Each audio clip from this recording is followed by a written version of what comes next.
Welcome to Minghui Radio's Falun Gong News, direct from China and around the world. Topics include news about the persecution of Falun Gong in China, local events, and special items of interest. Now for this week's stories.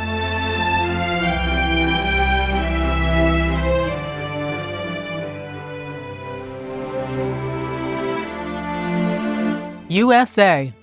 Numerous Thanksgiving Day events took place across the country to commemorate this seasonal holiday brimming with cherished traditions. Among festivities was the 91st Chicago Thanksgiving Parade in the state of Illinois. It took place on November 27th on the city's coldest day of the winter thus far, yet many spectators lined the streets to watch.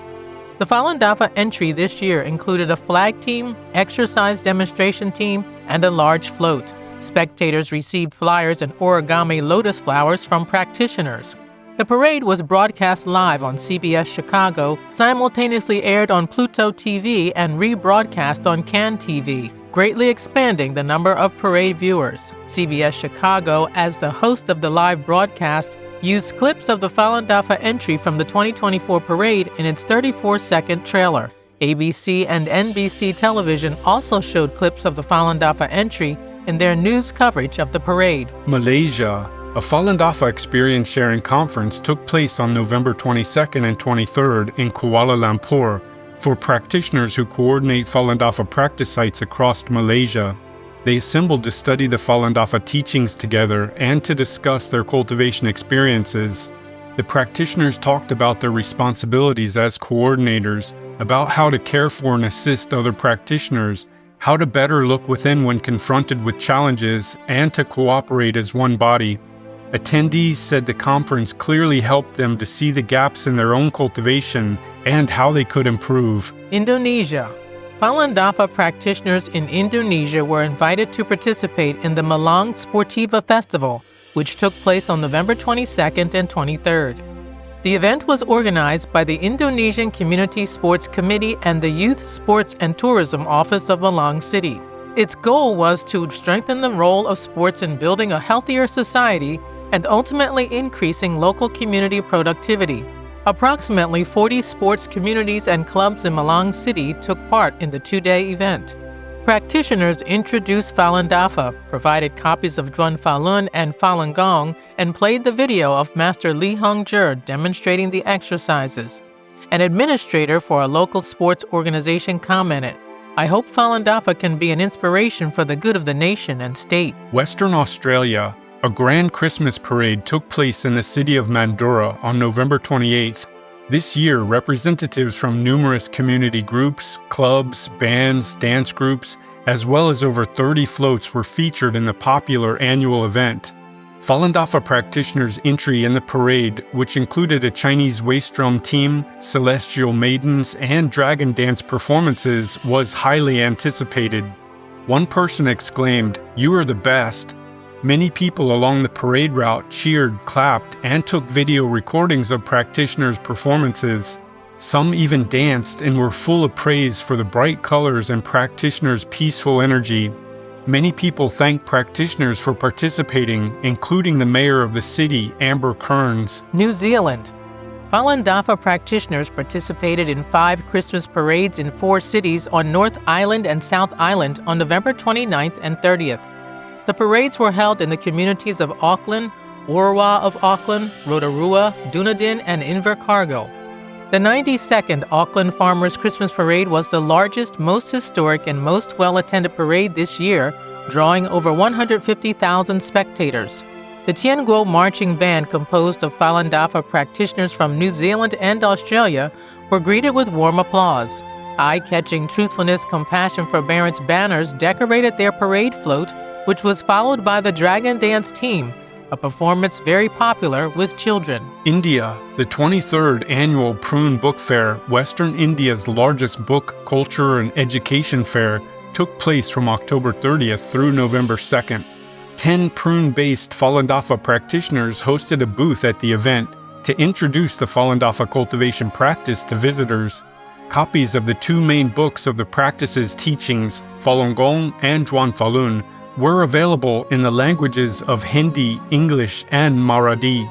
Practitioners also raised awareness about the Chinese Communist Party's ongoing persecution of Falun Dafa in China and invited visitors to sign a Doctors Against Forced Organ Harvesting petition condemning the crime.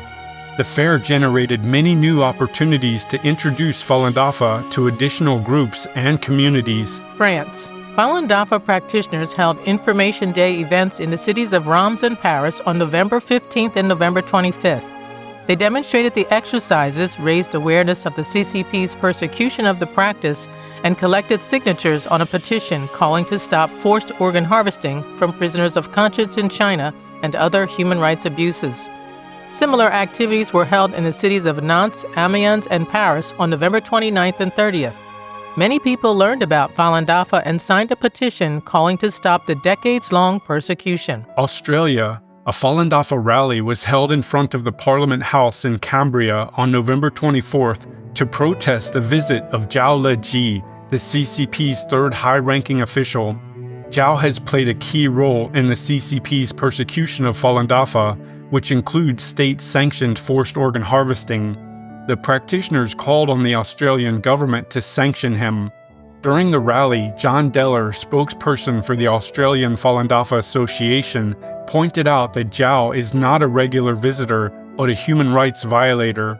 He said, "It's nothing extraordinary to welcome visiting officials from other countries, but Australia should not be welcoming officials from a communist country where they're persecuting, killing, and torturing people." Zhao is a current member of the Standing Committee of the Political Bureau of the CCP Central Committee, as well as chairman of the Standing Committee of the National People's Congress in China. He visited Australia from November 22nd to the 25th. Zhao is on a list of people being investigated and sanctioned by human rights organizations in Australia and other countries. The Netherlands. Falun Dafa practitioners introduced the spiritual practice in the community of Veenendaal on November 22nd. They set up informational display boards, demonstrated the exercises, distributed flyers, and talked about the CCP's 26-year persecution of the practice in China.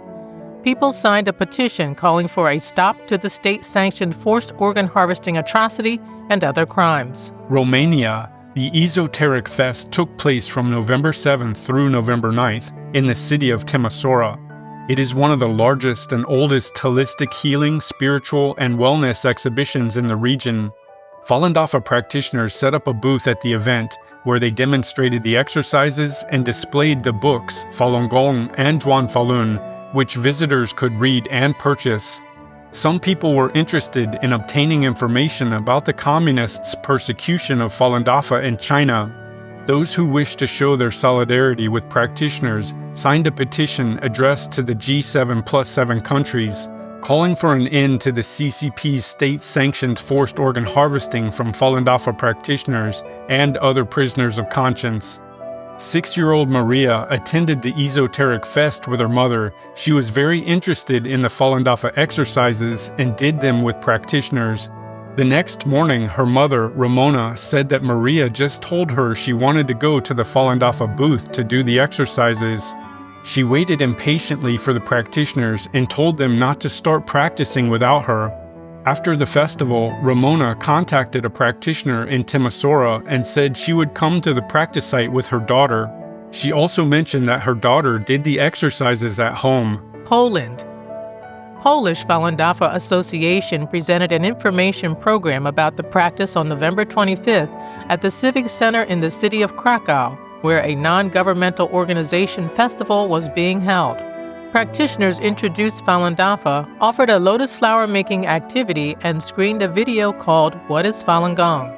An educator from the Falun Foundation named Michal thought that Falun Dafa could be beneficial for children.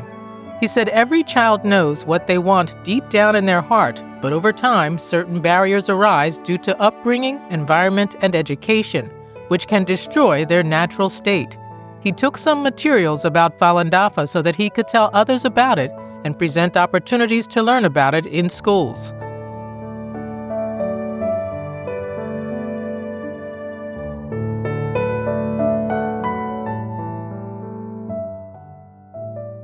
The following are selected cases of persecution of Falun Gong practitioners in China. Mr. Chen Shigui from Chengdu City was forced to take medication while serving a 7.5-year prison term for practicing Falun Gong. His granddaughter, a boarding school student, was expelled from school in September after she told her roommates about her grandfather's ordeal. Mr. Chen was arrested in 2019 and in August told his family what had happened.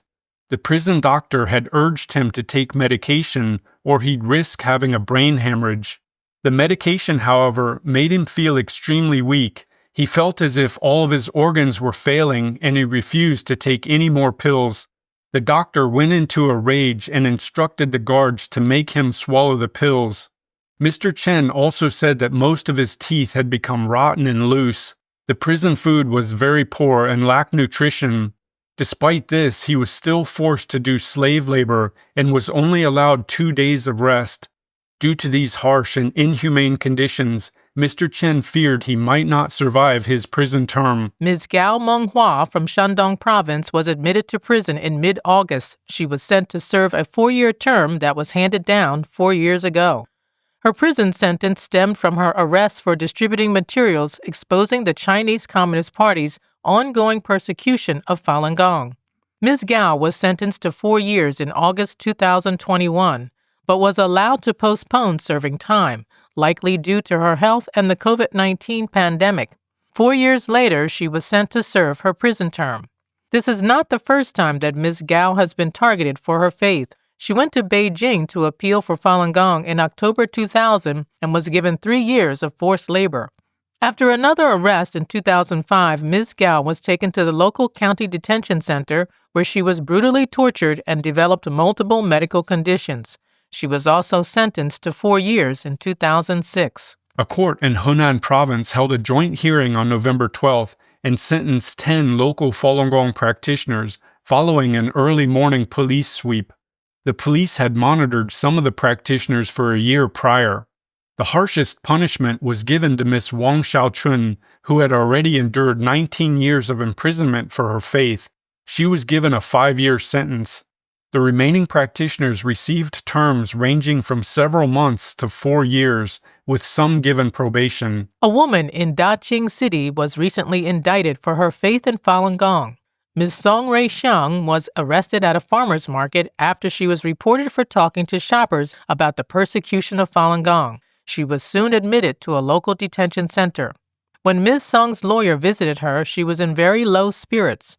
Her blood pressure was extremely high and she also had difficulty breathing and walking. Despite Ms. Song's condition, her arrest was still approved, but her case was later returned for insufficient evidence. The police resubmitted the case and the prosecutor indicted Ms. Song. Ms. Song took up Falun Gong in 1998. Her many ailments, including lumbar disc herniation, stomach disease, and uterine fibroids, soon disappeared. After the Chinese Communist Party ordered the persecution in 1999, she was arrested at least 5 other times and tortured while in custody. Her husband and younger brother, who also practiced Falun Gong, both passed away as a result of the persecution.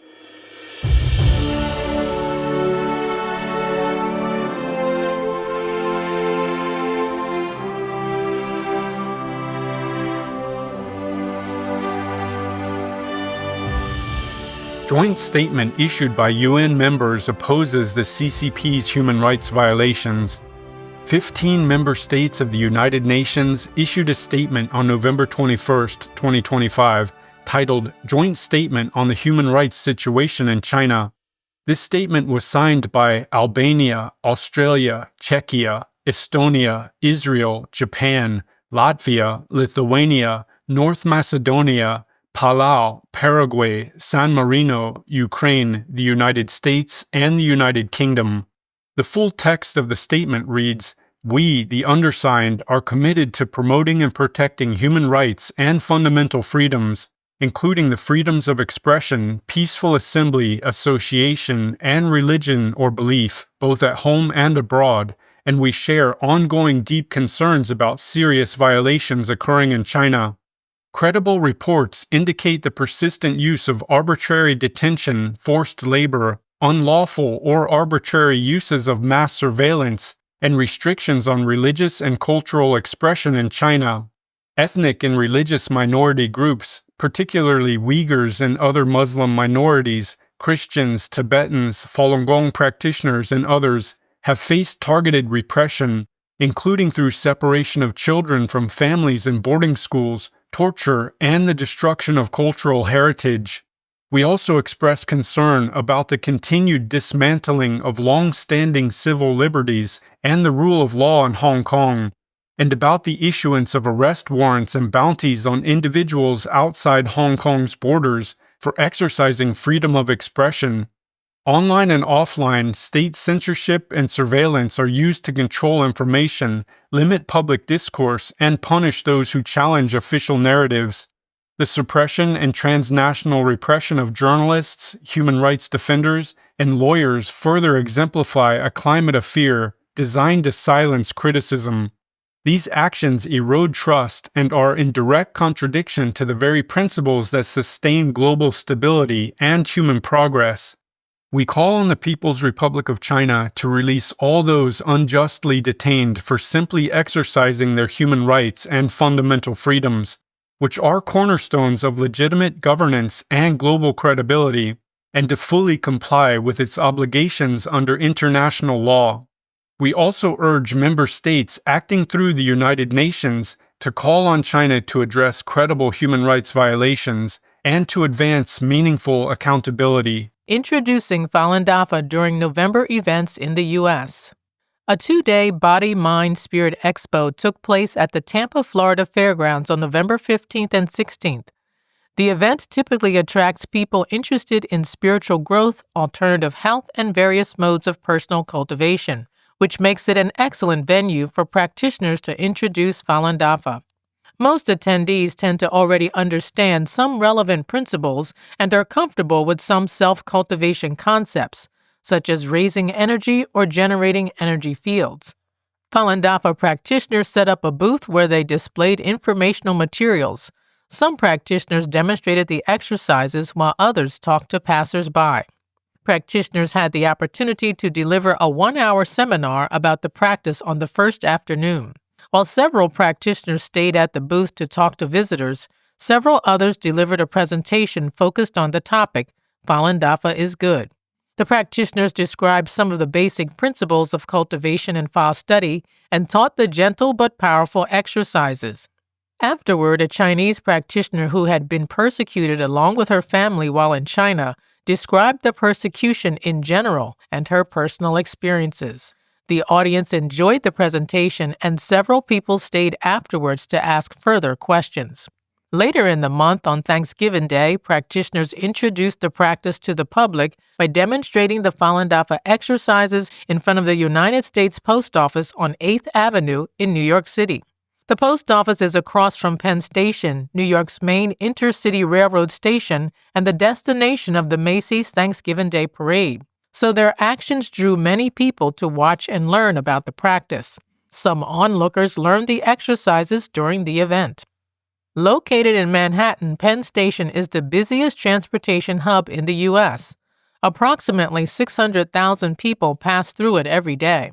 It is across from Madison Square Garden, another New York landmark. It is also a group practice site where practitioners who work in Manhattan frequently do the exercises during their lunch breaks. Practitioner Ms. He, who works in New York, said some people imitated our hand gestures. Some media influencers did live broadcasts. People across the street also took photos of us as we did the exercises. She reported that many people paused to learn about Falun Dafa. Ms. He said groups who participated in the Macy's Thanksgiving Day Parade passed by after the parade, and some band members took videos in front of us. 2 practitioners who distributed flyers were very busy and talked to many people.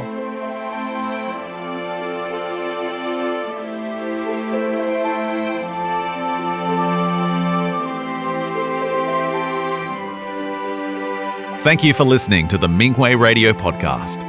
For more information, including news about the persecution of Falun Gong practitioners in China and experience sharing stories by practitioners around the world, please visit our website at en.minghui.org.